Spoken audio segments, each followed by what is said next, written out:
Эрүүл байгаарай. Энгийн зөвлөгөө. Өдөр бүр эрүүл амьдралын энгийн зөвлөгөөгөөр амьдралдаа шинэ эрч хүч тэнцвэрийг нэмээрэй. Эрүүл байхын тулд өдөр тутмын зөв хооллолт, дасгал хөдөлгөөн, сэтгэл санаагаа тогтвортой байлгах танд ойрхон зөвлөгөө аргуудыг эмч зөвлөж байна.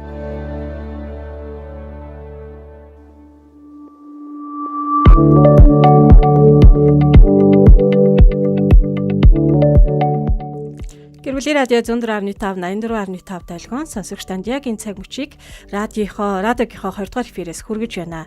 За ингээд радиогийнхоо 2 дугаар эфирээс яг энэ цаг мөчөөс энэ өдрөөс эхлээд сонсогч танд эрүүл байгаарай гэж сонсогч таны эрүүл мэндийг, сонсогч таны амьдрал бас санаа тавьсан нэвтрүүлэг маань их эхэлж байгаа. За тэгээд нэвтрүүлгээр маань сонсогч таны эрүүл мэндэд, эрүүл амьдралын хэмнэлд уриалах бүхэл төрлийн мэргэжлийн хүмүүс бас уригтан хүндтэйгээр бас оролцох болно. За тэгээд өнөөдөр бол нэвтрүүлэгт маань бас оролцохоор бидэнд үнэтэй тэр энгийн зөвлөгөөнүүдийг хайрлахаар Зинт клиникийн хүүхдийн эмч, инх цул эмч маань хүрэлцэн ирсэн байна. Бидний урилгыг хүлээж аваад хүрэлцэн ирсэн танд маш их баярлалаа. Баярлалаа. Урьсанд маш их баярлалаа. Аха. За тэгээд инх цул эмч бит хоёрын хувьд инх цул, инх цолмон, инхүүд эрүүл байгаарэ гэдэг одоо тий эрүүл мэндийн энэ одоо зөвлөмжүүдийг хүргэх гэж байна. Тэгээд сонсогчдаа бидэнтэй бас яг энэ цаг мөчид хамт байснараа нэрэ гэдэг олон зүйлсүүдийг бодох болов гэж бас бодож байна. Тийм учраас нэвтрүүлгээ сайхан шеэр хийж өгөөрэй, бусадтай түгээж өгөөрэй. Бид нар ямар нэгэн бараа бүтээгдэхүүн биш тий. Эсвэл азийн суглаа биш. Харин яг сонсогч үзэгч таны эрүүл мэндэд санаа тавьсан тэр дуу хоолойнуудыг энэ цаг мөчид хүргэх чинь. За тэгээд өнөөдрийн хувьд бол инх цул эмч бит хоёрын хувьд хамтраад сонсогч танд хүүхдийн дархлаа гэсэн сэдвийг бүхэлд нь бол мэдээж биш. Энэ цаг хугацаар хүрэлцэхгүй бах тий. Инх цул эмчийнхаа хэмжээнд бас их хүргэнэ гэж бас бодож байна. За тэгээд ер нь бол бид бүхэн ярьдаг л та. Хаврын уйлралт тий ялангуяа олон одоо юм хууч өвчнүүд ихэлдэг. Хаврын уйлрал өөрөө бас хүнээс айгүй хийм төсвөр төвчээр шаарддаг. Адаглал зан ашийн хувьд ч гэсэн тий өглөөний их гой нартай явж ирсэн орой одоо ингээл салхи шуурхтаа болдог ч юм уу. За энэ бол нэг хэрүүл бидэд хамаагүй л тий зүгээр энэ бүх олон төрлийн цаг агаарыг туулахад хүний бие махбодод дархлаа гэдэг чинь их чухлаа гэдэг ойлголтуудыг бол мэдээд байгаа. Гэхдээ яг одооноос ингээд бит хоёрыг сонсож байгаа сонсогч хийгээд үзэгчд маань дархлаа гэж юу нь юу юм бэ гэдгийг энгийн нэг юм ойлголтоор төрүүлж өгөөч. Эмчийг маань яг энэ асуултанд хариулахаас өмнө манай сонсогчид Гэрбэлийн радио 104.5 84.5 дэлгэн дээр хүлээн сонсож байгаа бол захин орчинд үзэх боломжтой шүү. За та бүхэн Гэрбэлийн радио 104.5 гэсэн одоо бичгийн болвол манай пэйж гарч ирнэ. Пэйж дээр нэвтрүүлэг маань шуудаар дүрстэйгээр хурж байгаа учраас нэвтрүүлгийг маань бас шеэрлээрэй. За тэгээд эмчээс маань бас асуух асуулт байвал комент хэсэгт нь сэтгэлдээ үлдээж болно шүү гэж хэлмээр байна. Дархлаа гэж юу юм бэ? Энгийнээр ойлгуулвал. За, дархлаа. Дархлаа нь өөрөө яг үндсэн хоёр үүрэгтэй. За, хүний биед үүсэж байгаа хуучин хэрэгцээгүй эсүүдийг бид үүсэж байгаа эсүүдийг нэг бол устгах нь. За, энд нь жишээлбэл хүний бие өөрөө өдөр тутамдаа шинээр эсүүд үүсэж байгаа. Тэр нь байнгын яг зөв бүтцтэй яг ингээл хуваагдахтаа яг зөв бүтцтэй ингэж байнгын өсч хуваагдахгүй. Тэр болгоныг нь дархлаа тогтолцоо маань өөрөө таниад тусдагж байгаа. За эсвэл хуч эсүүд маань хүн. За тэр нь жишээлбэл одоо улаас 120 хоног болоод өгдөг хэвэл нь тэрийг бас адилхан дархлаа тогтолцоо маань зохицуулж байгаа. За нэгд хүний биед үүсэж байгаа хуч эсүүдийг устгах чинь мөн гадаад хүрээлэн буй орчинд маш олон тооны бактери, вирус, гадны битүүд байгаа. Тэрэндээс өвчин үүсгэх одоо тодорхой өвчин үүсгэх бүтцтэй хоруу чанартайнуудаас хүний бие махбод руу орвол тэрийг муустгах. За ийм хоёр үндсэн үүрэгтэй байна. Анх нөгөө хүүхдээ чинь төрөхөд айгу дархлаатай төрдөг гэж тэгдэг штэ тий. Над хүүхд чи өөрийн нэг угийн дархлаатай төрдгөө гэд. Тэгэхээр энэ маань ингээд төрдөг зүйл. Нөгөө талаар бас яг ингээд явцын дунд нэм бактери, вирусаас биднийг хамгаалаад ингээд явдаг зүйл. Тэгээд тэгсэн ирнэ төрөхтэй ингээд үгцэн ирнэ хоол хүнсээ чанартай хоол хүнс сэргэл сайн унтаж ямар гэд амьдралын хэмнэлүүд дээр эмчнэр зөвлөдөг штэ. За энийг холбоо тайлбарлавал. За эхлээд хүүхэд ураг ээжийн бид ураг байж байгаа. Тэр үед ээж өөрөө маш гайхалтай. Хүүхдэд өөрийн дархлааны эсүүдийг хүүхд ураг байхад нь өгч байгаа. За тэгэхэд мэдээж төрөхдөө дархлаа тогтолцоо нь бас 2 дархлаа тогтолцоо. Төрөлхийн болон олдмол гэдэг. За төрөлхийнх нь бол яг хүүхдээ өөрөө ингээд төрөлхийн дархлаа тогтолцоотой төрж байгаа. Олдмол нь тэр нь сурдаг, хөгждөг, сайжирдаг, амьдралын явцад хүүхэд том болох тусмаа сайжирдаг дархлаа. Аха. За жишээлбэл хүүхэд төрлөө бие махбод эхний ээлжинд хамгаална. За тэр нь нөгөө төрөлхийн дархлааг одоо жишээлбэл цэрэг гэд ойлгоолаа. За цэрэг гэд ойлгол гадны ням бактери вирус одоо хүний одоо арьс салс амьсгалын тогтолцоо хоол боловсруулах замаар орж байгаа шүү дээ. За орлоо төрөлхийн дархлаа маань өөрөө тэр цэрэг гэд ойлгол тэдгээрийн эсрэг за яг хурдан хугацаанд маш хурдан хугацаанд хооронд нь тэдгээрийг ялахгүйгээр гадны тэр дайсныг хооронд нь ялахгүйгээр барьж авч байгаа. За тэрэнд нь харин очиж устгаж чадахгүй бол очиж байгаа нь яг устгаж байгаа нь олдмол дархлаа байхгүй.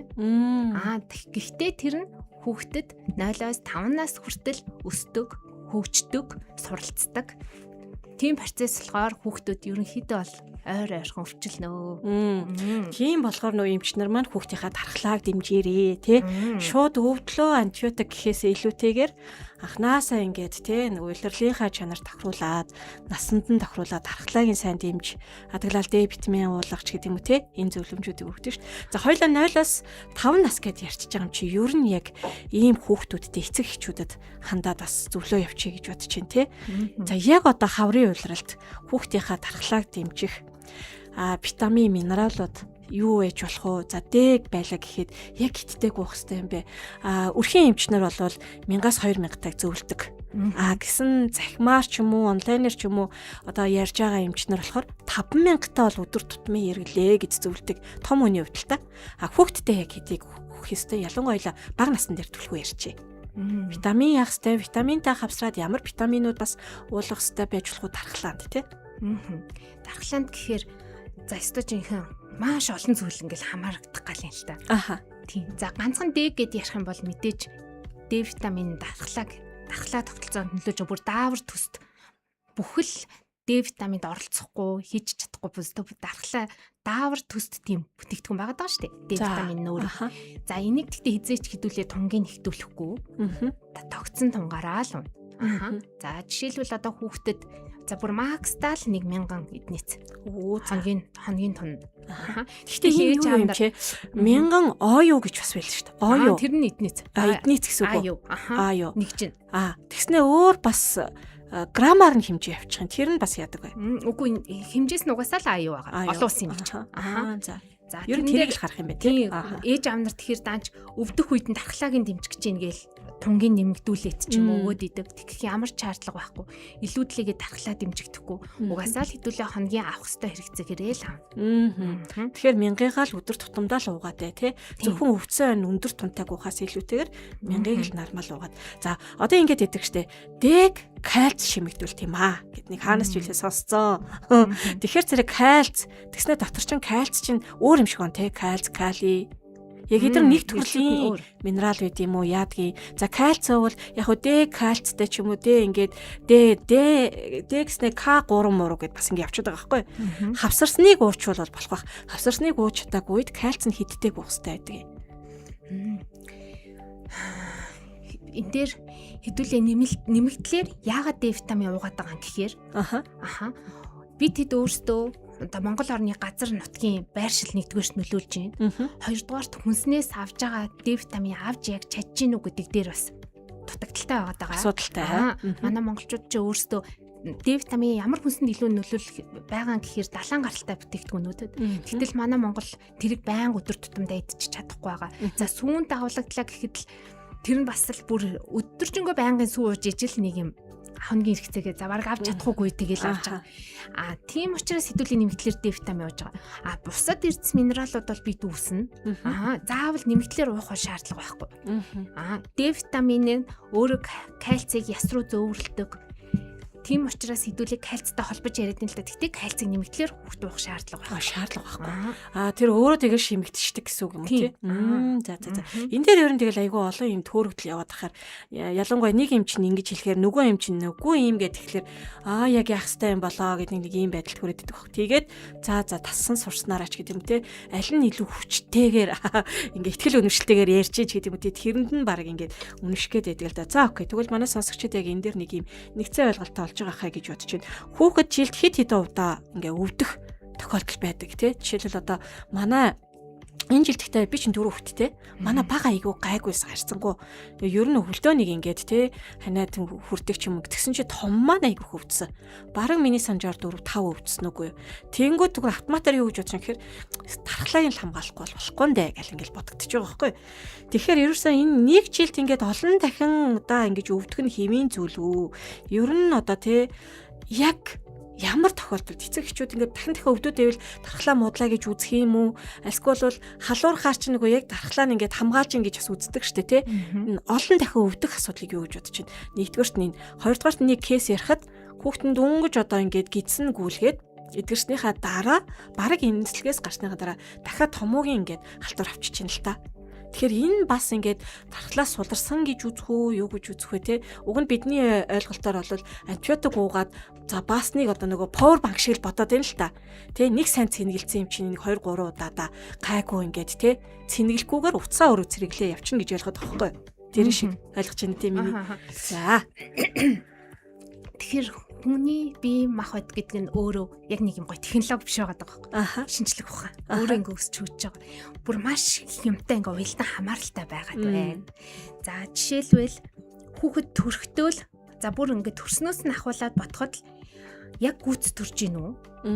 Хоногоо яг гүцээ төрж гин үү? Тэр дархлаатай хамааралтай. Жишээлбэл жирэмсний сүүлийн 3 сард ээжээс маш их дархлааны эсүүдээ авдаг. Ээж нь бэлэн уураг ингээ сайхан өгч байгаа. Тэгтэл дутуу төрвөл дархлаа мэдээж тодорхой хэмжээгээр дутагдaltaй болоод төрчихөж байгаа. Хоёрдугаарт хөхний сүв. За тэгээ гүц төрхөөсөө гаднаас төрөх замаар төрж гин үү, кесарээр төрж гин үү бас хүүхдэд нөлөөлнө. За тэгээ хөхний сүв. Хөхний сүнд өөрөө бас яг бэлэн дархлаанаас ээжээсээ авч байгаа. Тэгэхээр ингээ яг бүх олон юмнууд ингээ хамаарч иж хүүхдэд холбоотой шүү. Бэлдээ хамааралтай маш баяр. Төрөх замаар төрөх нь дархлаанд илүү сайн гэж үзэх үү? Бас нөлөөлнө. Гүцэд төрж гин үү, төрөх замаар төрж гин үү, хөхөөрөө өссөн бойчж гин үү. Энтэй ингээ хамааралтайгаар 0-6 сартай хүүхэд одоо жилдээ 4-8 удаа өвдөх нь хэвээ. Гэхдээ хүндрэлгүй хугацаанд тодорхой хэмжээнд яг тэр өвчнийхөө хугацаагаа гүйцээгээд за тэгээ эдгэрч байвал нь хэвээ. Хүүхэд өвдөх нь хэвээ. Гол нь хүндэрч болохгүй, удаан хугацаанд үргэлжилж болохгүй. Яг зөв. Энийг бүр яг сонсмоор байсан. Эмнэлэг твтэж болохгүй. Би бол одоо ингээд хүүхэд маань нилээ дахиад өвдөд яа би том үгээс үнэхээр хорхогдуулж ин да. Хэвээ сайн анхаарсангүй дээ гэд сүултээ ингээд өөрлөгөө ингээд өөрийгөө буруутгах шинжтэй бол ер нь нэг ээжүүдийн нэг юм сэтгэл зүйн юм шиг байгаа. Тэгэхээр хүүхэд өвдөнө гэдэг чинь бол хэвийн асуудал юм биш үү? Манай ээжүүд энэ дээр яг над шиг ийм буруутгалт хийгээд идэг бол don't worry be happy like англиэр тэгээд яг хөө тэр нь ингээд хүндрэхгүй гүнзгийхгүй байх нь тий сайн одоо юу хөө тэр нь ингээд тийм бол байх юм тий илүү ингээд хүндрээд гүнзгээрээд байх юм бол асуудалтай 4-8 удаа гэсэн тий тэгээд энийг үргэлжлээ хэлэхэд 6 сараас бас 2 наснд ингээ хүүхдийн тархлааг одоо ингээ яг ерөнхийн ингээ хөгжлөөр нь харахад 6 сар дээр яага ингээд акцентлаад байгаа юм гэхээр 6 сараас эхлээд тэр ээжээсээ бэлэн авцсан дархлааны эсүүд маань буурдаг байхгүй. За тэгээ үргэлжлээд өөрийн дархлаа тогтолцоонд хөгжинө. Нөгөө түрүүний хэлдэг нөгөө олдмол дархлаа маань ингээ хөгжөө явж байгаа. Тэр нь ингээ ерөнхийдөө хөгжөөс хайжраад явж байгаа. Ээжийн дархлаа буурж байгаа. Тэрнээс хамааралтайгаар 2 нас хүртэл олон өвчл. Тийм. Цаад механизм тийм байна шүү дээ. Тэр нь харин бас хэвээ. Дээрээс нь маш олон гадны битүүдтэй харьцаж байгаа хүүхэд маань өөрөө бүх зүйлийг амруугаа хийн. Тэгээд дээрээс нь маш олон зүйлтэй анх удаа харьцаж байгаа байхгүй. Бүх гаднаач тийм яг бүрэн эрхийнхээ өрөөнд гэдэг шиг. Тэгвэл хоёлаа өвдөн. Тэгвэл ингэж ойлгож болох уу? 6 сар хүртэл гэдэг нь ихэнх ээжүүд магадгүй бас яг 6 сар хүртэл хөхүүлээд бор хоолнд оруулах үе шат бол ингээд эхэлж байгаа шүү дээ. Ер нь бидний дунд байдаг нэг ойлголт тэр шүү дээ. Хүүхэд ингээд 0-оос 6 сартаа тэрнээс дэше хөхний сүгээр дамжиж ирэх одоо хөхний сүний манд хижээлэг чанараас буурнаа гэж үзээд идэг штэ. Ер нь яг уу таны хувьд төдийгүүзийн тэмлэгийн хувьд хүүхдээ хитэн наснаас нь гэх юм уу, одоо сараас нь гэх юм уу те хөхнөөс нь гаргах нь хэвийн ирүүл эсвэл асуудалгүй бити санаа зовоорой. Энэ үеэс бол хөхнөөс гаргаж болно шүү гэж зөвлөх үү? Угаасаа хүүхэд дэлхийн эрүүл мэндийн байгууллага. За энийг хүүхэд 6 сар хүртэл дан хөхөөрөө бойжно. Ямар ч нэмэгдэл юм шаардлагагүй. Дан хөхөөр 2 нас хүртэл хөхөлгийг зөвлөнө. 2 наснаас хойш их өөрөө хүсвэл гаргаж болно. Оо яа хүсдэггүй эмэгтэйчүүд аяг хөөхд шүү дээ. Би бүр өмнөөс нь ядраад би бол бүр 6 сар хүрээгүй юу гаргацдаг байхгүй. Ер нь бол ашиггүй те амьдралынхаа дараагийн хэмнэлээ болоор энэ ч гэсэн асуудалгүй. Гэхдээ 6 сар хүртэл дан хөхөөрөө бойжно 2 нас хүртэл хавсраа. Яг хавсраа явж байгаа шүү дээ. Тэр нь угаасаа хүүхэд 6 сараас хойш нэмэгдэл хөхний сүүнээс илүү нэмэгдэл хоолт хижээл маань илүү ач холбогдолтой болоо явчихж байгаа учраас тэрнээс хоошоо хідүүлээ нэмэгдэл хөхний сүүний хувьд одоо нөгөө шинэ хижээл нь харцангуй бас 2 нас тэрнээс хойш багасна. Тийм бие махбодод хэрэгцээтэй байдал нь багасж байна. Яг тэгээ нэмэгдлэр хоол авч байгаа. Тийм учраас ер нь тэгэл 2-оос дээш нас бол нэг хөхүүлэх гэдэг шаардлага байхгүй. Гэхдээ өөрөө хүсвэл гэдэг өгүүлбэр шүү дээ. Айгаа бас залтай өгүүлбэр шүү тий. Антибиотикийн одоо антибиотиктэй холбоотой бас нэг юм ойлголтууд байдаг шүү дээ. Антибиотик хэрэглэх болгонд тархлаа одоо тий муудах юм тохиолдлуудыг эмчнэр бас ер нь ярьдаг шүү дээ. Яг нэг 5 хоног бол 5 хоногтоо л хэрэглээрээ тий. Тэгээд угаасаа антибиотик гэдэг чи өөрөө гэд пам гэд би одоо яг эмчид ярахаар буруу ярьчих гээд магадгүй учраас бас жоохон залтай юм тойроо ирнэ ойлгомжтой байдлаар антибиотик дархлаанд нөлөөлдөг үү. За тэгээд дуур мэдээж антибиотик өгдөг төрлийн эцэгчүүд бас байдаг тий. За антибиотик ч өөрөө бактери эсрэг. За хүний бие махбодод өөрөө яг хэвийн хэрэгцээтэй ашигтай бактериуд байгаа шүү дээ. За бүр 400 мянган тэрлион буюу их найт хэмжээний бактериуд байт юм байна. Хүний биед. Хүний биед. За тэгэхээр тэр бактериудын дийлэнх нь хаана байгааг үл бүдүүн гэсэн байгаа. Ашигтай бактериуд маань байж байгаа. Гэтэл антибиотик маань өөрөө уулаа тэр нь өөрөө мэдээж шаардлагатай болоод ууж байгаа. Шаардлагатай болоод уухтаа бактерийн халдвартай байгаа шүү дээ. Тэрийг нь устгаж байгаа. Бас мөн бид хэрэгцээтэй байгаа тэр ашигтай бактериудыг ч гэсэн устгаж байгаа. Тэнгууд ашигтай бактери ч өөрөө бас тархлаатай хамааралтай байгаа тийм. Тийм болохоор антибиотик ерөнхийдөө нөлөөлнө.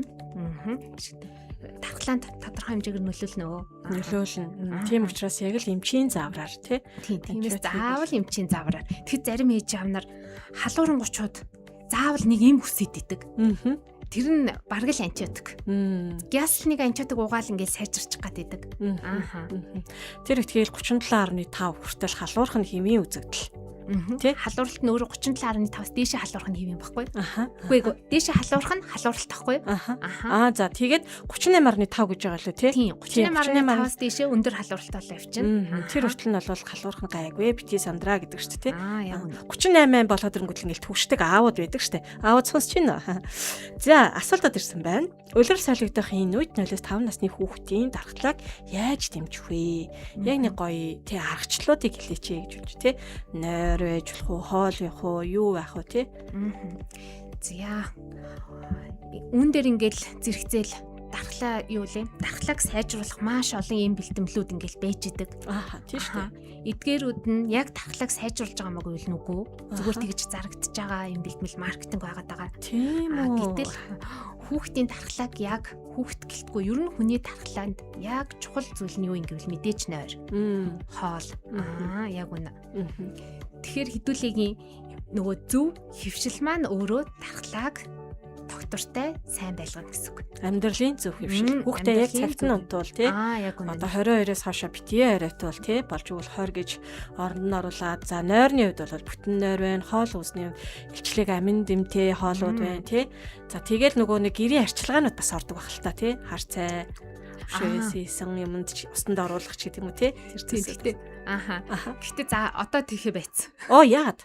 Угаасаа л заавал борт цайнд оруулна, шүлэнд оруулна, шар тос түрхэн сүүлний тос түрхэн гэл тэгдэг шүү дээ. Тэрийг одоо бид нэр ээж аав нар эмээ өвөнөр хүүхдээ боргошуу болгож ин дархлааг нь сайжруулах тэгдэг шүү дээ.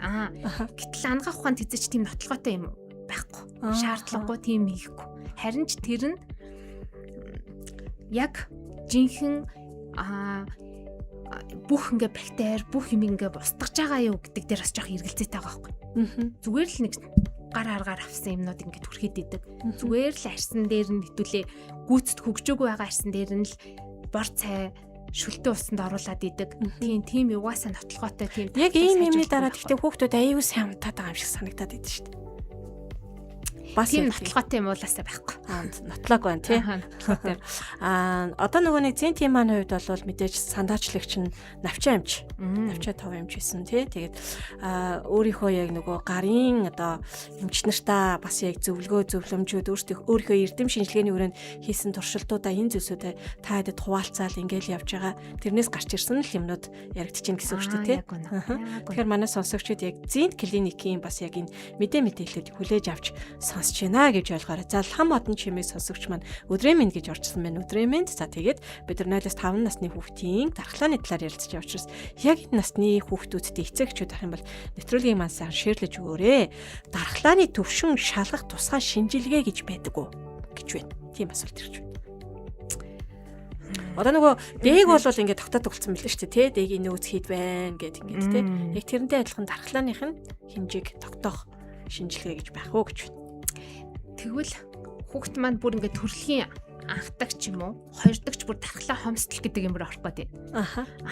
Хүүхэд одоо анхдагч дархлаа хомсдол гэхээр хүүхд маань төрөхдөө дархлааны ямар нэгэн байдлаар бүр асуудалтай.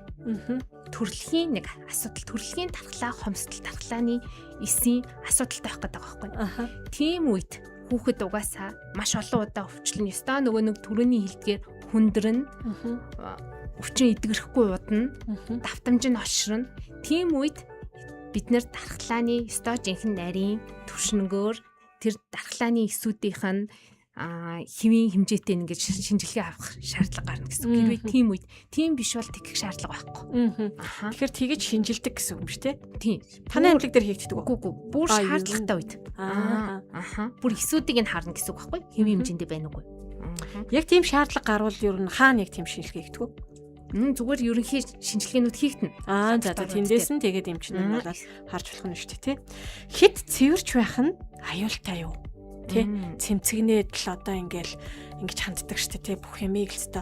За яж наад өрөөнийхөө шалыг угаач гэдэг юм уу, тоосыг нарчиж агаад оруулъя ч гэдэг юм уу, тий.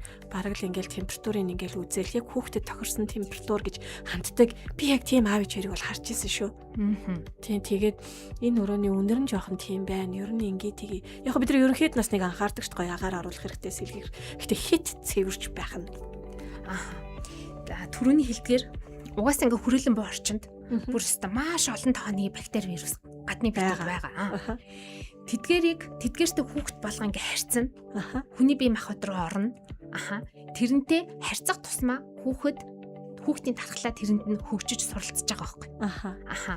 Одоо зүгээр гадаа нэг удаа гараад тоглоход 6000 гаруй антигентэй ингээ харьцдаг гэж байгаа хүүхэд. Тэрэнд нь дархлааны эсүүд маань за энэ яг өвчин үсэх гэдэг нь үү? Энэ эсвэл өвчин үсэхгүй хоруу чанар багтай байна уу гэдгийг ингээ ялгаж салгаад дархлааны эсүүдээ бид нэр хөгжүүлэх шаардлагатай гэсэн үг. Тэгэхээр хэд цэвэрхэн байх нь өөрөө тэр дархлааны эсүүдийг одоо бүр ингээ залах болгож байна. Ажиллагааг болгож байна. Тэрнээсээ үүдээд өстой нөгөө харшил одоо энэ хотчил хід нэмэгдсэнтэй болоод харшил аавтай хүмүүний өвчин тэр ингээ дэгдэх үүсэх шалтгааны нь үүсгэж байгаа юм л да. Тэгвэл ер нь энэ дархлааг хүчээр одоо тий дэмжин гэж байх уу? Би яг дахиад асуугаад ээж магадгүй л тий. Одоо жишээлбэл хит битээ цэвэр цэмтгэн зүгээр л тэр байгаа орчинд нь ингээд дасах гэж штэ тий. Тэлээгээр мэдээж тэр бүр амар бохор байх хэрэггүй тий. Тэнгүүд за тэгвэл аягүй сайн дархлаатай байлгаа одоо хавар болж байгаа юм чинь амархан ядрахгүй сулдахгүй тулд гээд ингээд минералаар ч юм уу тий. Дархлааг дэмжин гэсэн ойлголт байх хүчээр. Тийм байхгүй. Ард тэр үний доторх байгаа зүйлнийг тэгэл яг үн дархлаа тогтолцоо гэдэг бол өөрөө өдөр тутмын зуршил. Тэгэхээр зуршил гэхээр л нөгөө нойр, хоол амьдралынхаа дадал дээр яг анхаарал. үнэ дадал. Яг энэ ингээд навчаа эмчнэр олоод ирсэн. Нэх амар ийм зөвлөхгүй тий. Та хэдэд. Харин яг тийм ээ тий. Ер нь тэмдэглэг маань анханасаа олон улсад та хэд маань ямар аль улстай ч гэдэм үү ингээд жишээ харилцаа тогтоож хамтарч ажилладаг тийм тохиолдол байгаа юу? Одоо манай дээр удахгүй Америкаас эмчнэр ирж байгаа. Яг энэ оны энэ сарын 4 сарын 2022-нд ирж байгаа. Тэрэн дээр түлхүү одоо хооллолтын зөвлөгөө, хооллоход бэрхшээлтэй байдаг хүүхдүүд дээр зөвлөгөө өгөхөр Америкаас эмчнэр ирж мэдээлэл өгөх тийм. За тэгвэл тэрийг ер нь одоо юу гэдгийг сонирхож байгаа эцэгчүүд маань тагсдуулж очих юм уу, нээлттэй байх юм уу, тэр талаар мэдээлэл өгчлөх үү? Мэдээж энэ дээр илүү ач холбогдолтой хүнд хүрэхээр хэмжээний кейсүүдийг бид нэр өөрсдөө клиник клиник дээр шеэрлсэн байгаа байхгүй. Тэгэхээр хүмүүс маань өөрсдөө холбогдоод ирүүлнэ болно. Зөв яг тэр зорж ирээ гэсэн хүмүүстэй болол нээлттэй тэр хүмүүстэй зориулагдсан байдлаар юм шүү дээ. Хоёул дөрөв нөгөө гидсний одоо ашигтай бактерийн талаар ярьж ирсэн шүү дээ, тий. Өдөр тутамдаа ямарч байсан бол Д витамины хувьд бол 1000 гэдэг шиг ашигтай бактерийн хувьд одоо тэр чинь бас нэг бумаар ингээд тооцогдоод байдаг шүү дээ. Яаж зөвлөдөг вэ та хэдийн хувьд? 0-5 насны хүүхдэд эсвэл томчуудад ч гэдэг юм уу? Ашигтай бактери гэхээр өөрөө бас тэгж байгаа их том сэдв болчиход байгаа. За тэгвэл тархлаатай холбоотой. Дийлэх нь угс нөгөө бүдүүн гэсэн байгаад байгаа шүү дээ. Ашигтай бактери дээр өөрөө хүн одоо ингээл хоол унд идлээ. Хотоодоор дамжаал ингээл шимэгдээл явж байгаа шүү дээ. Нүүрс ус уураг өөхтөөс ингээл шимэгдээд явж агаад бүдүүн гидс дээр очихороо тэр ашигтай бактериудын тусламжтайгаар завсрын идүүд ингээ үүснэ. Тэр үүссэн юм тархинд нөлөөлнө. Гидс тархины холбоос гэж ярьдаг шүү дээ. Тархи хоёрдогч хотоод хоёрдогч тархи гэл. Тэрэн шиг тэгж холбогдно. Тэгэхээр тэрийгээрээ дамжаа сэтгэл зүй зам байдалд нөлөөлж байгаа. Бас хоёрдогчоор тэр дархлаанд яаж хамаатай байгаа гэхээр дархлааны эсүүд маань өөрсдөө бактерийг устгаж байгаа. Гэхдээ тэр гидсэнд байгаа тэр ашигтай бактерийг устгахгүй юу? Давтлах уугүй юу? Энд нь бид нар устгахгүйгээр төвчл үүсэх үү гэдэг юм бас тэнд ингээ явагдаж байгаа дархлаан дээр. Яг үнэ. Тэгвэл ашигтай бактери нэмэлтээр уувал тийм тэгэхээр бид нар хоол хүнсээр нэг болвол нь яг авч чадчихвэл манай монголчууд ч бас тэгж ашигтай бактеритай хоол хүнстэй шүү дээ. Харг, айраг, эсгсэн хүнснүүд. Тэргээ идчихвэл заавал уух шаардлагатай бол биш. Мэдээж антибиотик хэрэглэсэн үед хэрглэж байгаа үед бол бүр заавал уух хэрэгтэй байна тий. Яг үнэ. За энийг бол манай эмчнэр бол яг эмийн заавар дээрээ бол ингээ бичдэг шүү дээ. Клиникс ч юм уу одоо юу ч үгүй ингээд. Тэгэхээр тэрийг энийг бас айгүй анхаарч яг юм бичигдсэн эмийг бол заавраар нөгөх нь бол их чухал байх нэ тий. За дутуу нойр ба чихэрлэг хүнс хүүхдийн дархлааны эсүүдэд одоо нөлөөлдөг үү? Мэдээж бол нойр бол нөлөөлж байгаа. Чихэрлэг хүнс тэд нар яаж нөлөөлдөг талаар ойлголтыг өгвөл. За сахар чихэр орлоо. Маш хурдан хугацаанд угаасаа ингээд идлээ. Глюкоз боллоо. Цуснд маш хурдан хугацаанд сахар ихсэгдэж байгаа. За тэгээд тэрийг сахарыг ингээ ихсэгж байгаа нь нэгдүгээрт за одоо ингээ бүр маш олон юм хүчин өвчлөлтөд ингээ хамааралтай болчихсон. Дархлаатай яаж хамаатай байгаа гэхээр сахар өөрөө үүсэх процесст ингээд завсрын хэрэгцээгүй чөлөөтэй артикулууд ингээ хэмжээтэй үүсгэж чинь. Сахар өөрөө. Тэр нь өөрөө нэгдүгээрт өрөвсөл үүсгэн. Дархлааны эсүүдэд ачааллыг нэмэгдүүлнэ. Яг үнэ. Сахар өөрөө мэдээж дархлаанд эсүүдэд нь өрөвслийг ч үүсгэж ийн ачааллыг ч нэмэгдүүлж ийн тэр утгаараа нөлөөлнө. Тийм учраас хүүхдийнхээ идэх чихрийн хэрэглэн дээр бол анхаарах нь бол чухал байгаа юм тий. Тэгэхээр хооллол чухал байгаа. Нэг хэсэг ч одоо нөгөө чихэргүй хүнс гэдэг зүйлсүүдийг айгүйх сонирхож бас ийм бараа бүтээгдэхүүнүүд манайд бас орж ирж байгаа төлөвлөлүүд бол багах тий. Энэ байдлаар бас шийдэж болно шүү гэдгийг хэлэх гээд байгаа тий. Тэгээд ялангуяа 0-5 наснд нь маш сайн дархлааг нь бас яг ийм байдлаар дэмжиж өгөөрэй тий.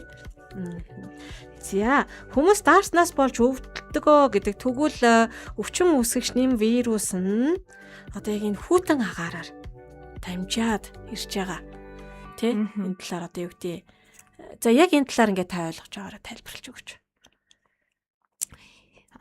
За яг өвчин үүсгэж байгаа зүйл бол нэг бит байгаа ш та гадны бит тий.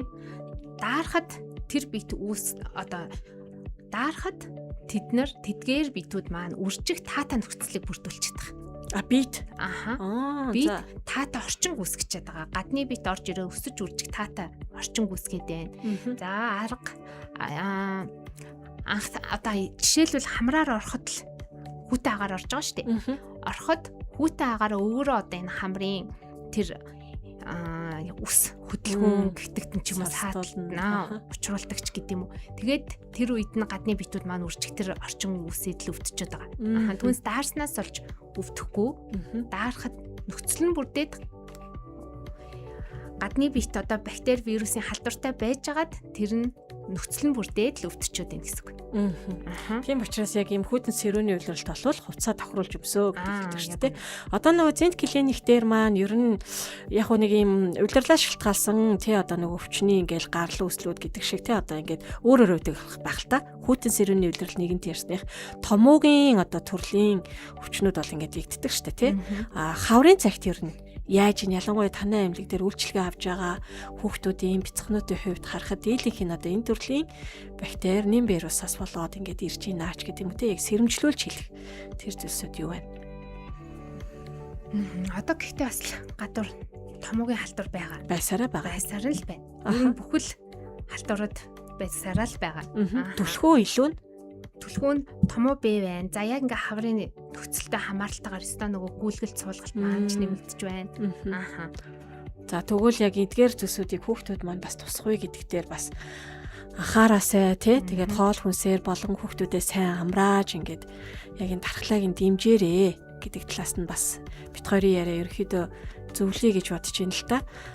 Зинт клиникийн хувьд одоо хүүхдийн эмч ер нь танай хүний нөөц ямар байдаг талаар манай эцэг эхчүүдэд бас танилцуулбал би одоогоос ч бараг 4 жилийн өмнө үйлчлүүлж исэн биш үү 4-5 жилийн өмнө. Тэгэхэд их л гоё таатай байсан. Тэгээд бит хоёрын очих нөгөө шалтгаан шарлалт байсан. Шарлалтаасаа болоод тэгээд нэг аппаратанд орж исэн тий. Тэгээд магадгүй энийг ч гэсэн ингээд хайгаад эрэл хайгуул явж байгаа эцэг эхчүүд байх юм бол эмнэлгийнхаа яг үзүүлж байгаа үйлчилгээ ямар одоо тий шалтгаанаар зориул тэрэн дээр бүрэн сэтгэл ханамжтай үйлчилгээ авч болох талаар манай үзэгчдэд танилцуулж өгвөл. Би өөрөө бас зинт клиникт үйлчлүүлэгч байсан байхгүй. За хэдэн жилийн өмнө? 10 жилийн өмнө юм байна. Танаа баг гэсэн үг. Том. Тийм үү. Том 9-тэй гэхээр 9 жилийн өмнө авах гэдэг.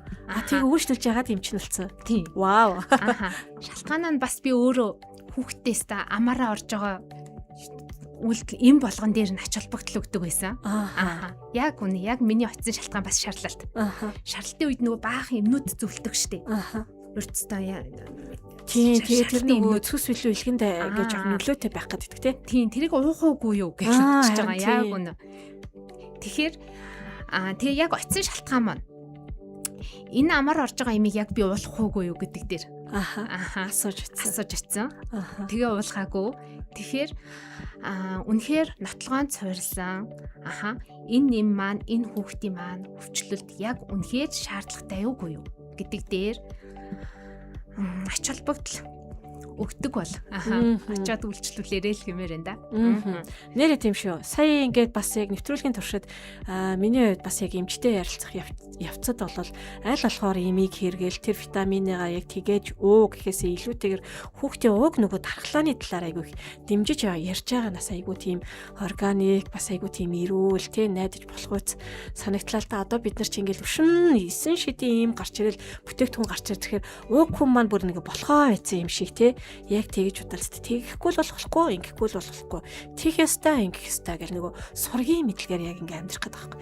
Гэтэл тэр маань эсрэгээрээ бидний амьдралын энэ эрүүл бие махбодыг энэ хөнөөгөө даах юм боломжтой юм байна гэдэг тэр бас яг ийм итгэлийг бас олж авлаа л та. Тэгэхээр заавал нэг тэдэн мянгаар тийм витамин ууж ижил эрүүл амьдран саруул амьдран гэхээсээ илүү сайхан хоол хүнсээ сайхан хэрэглээд унтаж амраад тий сэтгэл санаагаа өгөөдрөг байвал болох юм байна гэж ойлгоод л байна л та. За ийм асуултад ирсэн байна. Дархлаанд сэв сулгадаг эцэг эхийн гаргадаг алдаа байгаа юу гэж байна. Дархлаанд сэв сулгадаг. Дархлааг одоо хүнээр бодвол хөрх юм гомдхон л тий. Эцэг эхчүүдийн ямар хандлагаас болоод за магадгүй одоо тэгэл ийм витамин тий. Яг үн түрүүний яг хэлсэн хамгийн ихэнд орж байгаа маань хит одоо тэг цэвэрч байгаад байгаа. Юутаач харьцуулахгүй байгаад байгаа. Хүүхэд маань өөрөө нийгэмшүүлэхгүй байна. Хоёрдугаарт ерөөсөө гадны орчинтой ерөөс харьцуулахгүй байгаа. Хоёрдугаарт эцэг эхийн алдаа гэсэн тий. Тэгэл нөгөө түрүүний хилдэгчлэн халуураал антибиотик болгочдөг. Дураараа Антибиотик нь шүү өөрөө те. дархлаатай хамааралтай байгаад байдаг. Тэгтэл тэр ингээд балансыг алдагдуулаад байгаа байхгүй. Ааха. Тэгэл нэг жоохон ханиалгаал, удаан ханиалгаал гэхээр ерөөсөө л антибиотик өгчий гэл те. Гялсал дарыг. Тэгээд нэг эмчтэр очиж зөвлөгөө авъя гэхээсээ илүүтэйгээр шууд л өөрийн нөгөө хэрэгжилжсэн туршлагаараа хандах гэдэг те. Тийм түрүүний хэлсэнчлэн хүүхэд маань өөрөө тэр дархлаа тогтолцоонд хөгжиж байгаа, суралцж байгаа. Тийм байхад л уулгаал маргааш нэдгэдэг юм хүсэж байгаа байхгүй. Ааха. Яг тэгж байгаа хэл та. За, амхандаа дархлааг нь дэмжээд алдаа гаргачаад байх юм аа гэж хэлсэн байна. Ийм эцэг эхчүүдэд яаж гоё зөвлөж бас тайвшруулж болох вэ? Ааха. Би тэд эцэг эхийн хувьд хүүхэд ойр ойрхон өвтгөн хэвэн гэдэг. Ааха. Ойр ойрхон өвтгөн хэвэн. Тэрийг хүндрэлээс сэргийлье л гэж. Ааха. Хүндрэлээс сэргийлье. Доктортай зөв дархлаатай болгож нийгэмшүүлье. Яг зөв те. Тэгэхээр магадгүй энэ ээжийнхээ хувьд хэлэхэд та алдаа гаргаагүй байж болно шүү. Өөрийгөө битгий буруутгаарэ те. Жилд бол 4-8 удаа өвдөх бол хэвийн зүйл байна те. Гэтэ мэдээж инглигээд ор тас орхичих биш. Тэрэнд бас ингээ хараа хянал тавиад гүнзгийрхээс илүү ноцтой өвдгөөс нь бас хамгаалах хэрэгтэй шүү гэж юмч маань хэлсэн байгаа тий. За тэгээд ямар ч хэлсэн эрүүл байгаараа нэвтрүүлгийг сонсогч таны болон таны хайртай хүмүүсийн эрүүл амьдралын хэмнэлд анхаарах ийм одоо зорилготой, утга агуулгатай нэвтрүүлэг байгаа. Нэвтрүүлэгт маань зөвхөн эмч төдийгүй коуч, фитнесийн багш, хоол, зүйч гэдэг олон төрлийн хүмүүс оролцдгоор бас онцлогтой байгаа. Сонсогч та, үзэгч та ч гэсэн бас ямар хүнээс яг эрүүл амьдралын хэмнэлийг авмаар юм гэж хүсэж чинь тэр хүмүүсийнхаа бас яг хүсэлтийг үлдээж болно шүү гэж хэлмээр энэ. За шууд дуудлага ирсэн юм шиг байна. Эмчээс маань магадгүй асуулт хийж магадгүй дуудлагыг авъя тий. Байна уу? Өдрийн мэндийг хүргэе. Байна уу? За харамсалтай тасарсан бол та тэгээд сонсогч маань бас бидний лайвын дор үлдээх сэтгэл байвал бас үлдээж болно шүү гэж хэлсэн байна. Даваас өрн баяр маань өдрийн мэндэ гэж орж ирсэн байна. За өнөөдрийн дугаартай бид нар Зинт клиникийн хүүхдийн эмч, инфекцийн эмчтэй бас ярилцлаа. Тэгээд хүүхдийн дархлааны талаар бас яг асуултуудыг бас асууж тодруулсан бахаа гэж бодож байна. Дараагийн удаа эмч маань бас харж агаад болно гэсэн тий клиникийн маань хувьд бас эмч нар нэрх тал дээр бас өөрсдийн гэсэн төлөвлөгөөтэй байгаа. Хамгийн сүлд нь би танаас асуугаагүй яг энийг ярий да гэж бодож байгаа. Магадгүй эсвэл эцэгчүүдэд хандсан зөвлөмж тий байвал яг микрофоныг таны нээлттэй үлдээж байна. За түрнийх дээр хитүүлээ ямар үед гол нэр үнэхээр дархлаа султай юм бэ гэж бодох вэ гэвэл хүүхэд маань өөрөө халдвар нь хүндрээд жилдээ 2 удаа эмнэлэгт хэвтэж байвал нь за удаан эдгэрэх буюу өвчлөл энгийн ханаад 7-оос 10 хоноод эдгэрэх ёстой байтал 14 хоногоос дээш үргэлжлээд хүндэрч байвал нь за жилийн туршид өвчлөл давтагдах буюу жилд 2 удаа уушгины хатгаагаар өвчлөөх 4 удаа чихний дунд чихний идэт өрөвслөөр хүндрэх за мөн хамар дайвар хөндийн өрөвсөл жилд 2 удаа давтагдах. За, эдгээр шинжүүд нь илэрвэл таны хүүхэд дархлаа султай байх вэ? Тийм байвал нь заавал эмнэлэгт үзүүлээрэй л гэж хэлье. Ер нь эмнэлгийн байгууллагатай ойрхон байлаа гэж буруудахгүй шүү дээ, тий? Эмчтэрээ заавал үзүүлдэг байгаарай гэж хэлмээр. За тэгээд бидэнд цаг зав гаргаад студид маань бас хүрэлцэн ирээд үнтэй сайхан зөвлөмжүүдийг хайрлсан бас зарим зүйлсүүдийг тодруулж өгсөн хүүхдийн эмч, инфекцийн эмчтэй маш их баярлалаа. Таны ажил үстэ өндөр амжилт хүсье. Хүүхдүүдийнхээ эрүүл мэндийн манаанд бас зогсож байгаа их үйлсэн ариун байгээ гэж үзэгчдийнхээ өмнөөс сонсогчдийнхээ өмнөөс бас хүсэн өрөө. За баярлаа. За бидэнтэй хамт байсан сонсогч үзэгчтэй маш их баярлалаа. Сонсогчдаа үзэгчдаа эрүүл байгаарай нэвтрүүлгийг маань пүрэв гараг болгоны 15 цаг 5 минутаас хүлээн аван үзэх боломжтой, сонсох боломжтой. Таны гэр бүлд хамгийн сайн сайхан бүхний хүсээрэй. Хоёулаа хамт баяртай гэж хэлэх үү. За. Баяртай.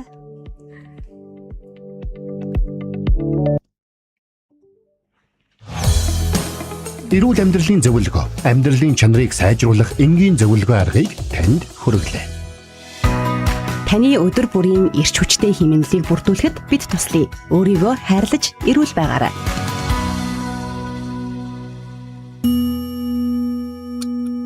90 секунд.